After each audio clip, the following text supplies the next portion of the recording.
কিন্তু আর সম্ভব না, এখানেই শেষ। এই কথা বলেই বিদায় নিলেন নেইমার। সম্ভবত নেইমারই হবে ব্রাজিলের লাস্ট সুপারস্টার। তারপরে ব্রাজিল দলে আর এই মাপের কোনো সুপারস্টার আসবে না। স্টার আসবে ব্রাজিলের জার্সি যে পরবে সেই স্টার হবে।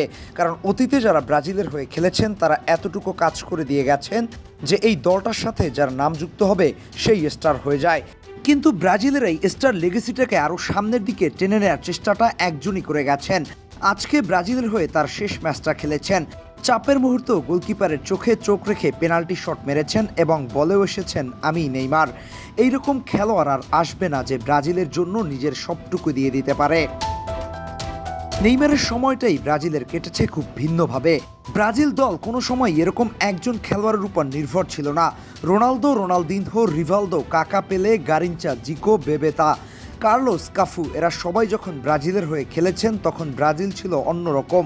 এই ব্রাজিল দলকে হারাতে পারে এমন দল খুব একটা ছিল না, কারণ একজন স্টার না থাকলে আরেকজন ঠিকই সামনে এসে দাঁড়াতেন। কিন্তু নেইমারের 16টা বছর চিন্তা করেন তার সাথে কে ছিল। কখনো অস্কার, তো কখনো কুতিনহো, কখনো ফ্রেড, তো কখনো অন্য কেউ। একটা ইউনিট হিসেবে খেলা হয়নি ব্রাজিলের। নেইমার ঠেলার গাড়ি ঠেলে নিয়েছে ঠিকই, কিন্তু পেছন থেকে ধাক্কা দেবার মতো কাউকে পাননি। সান্তোসের ঘাড়ে বেড়ে ওঠা ফুটসাল বয় 2011 হতে এই পর্যন্ত ব্রাজিলের সম্মান কাঁধে বহন করেছে। ব্রাজিলের মতো পরাশক্তির চাহিদা, অভাব, প্রত্যাশা কিংবা অভিমানের বোঝা বইতে গিয়ে পুরো শক্তি ক্ষয় হয়েছে। পাগুলোকে বারবার ছুরিকাচির নিচে নিতে হয়েছে। ভিলো এভারেজ দল নিয়েও ব্রাজিলকে অরাধ্য অলিম্পিক এনে দিয়েছে, কনফেডারেশন কাপ দিয়েছে, ইতিহাসের সর্বোচ্চ গোলদাতা হয়েছে। সর্বোপরি ব্রাজিল তথা রাইভাল সমর্থকদেরও তার পায়ের জাদুতে ফ্যান বানাতে সক্ষম হয়েছে।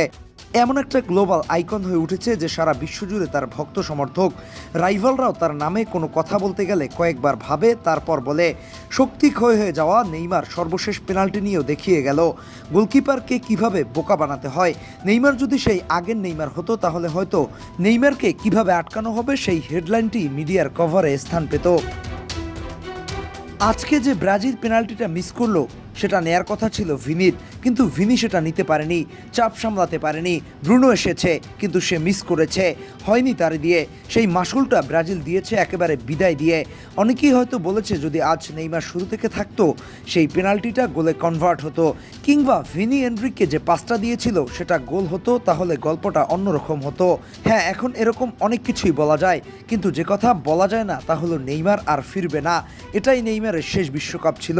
সামনের বিশ্বকাপ আর নেইমারকে দেখা যাবে না। এই মানুষটা এক দুঃখী রাজকুমার যে ফিট হয়ে মাঠে নেমেছে আর খারাপ খেলেছে, এটি আমি আমার জীবদ্দশায় দেখিনি। ধন্যবাদ নেইমার জুনিয়র। এই নেইমার যে অনেক কিছু দিল, নেইমারকে ব্রাজিল কি দিল?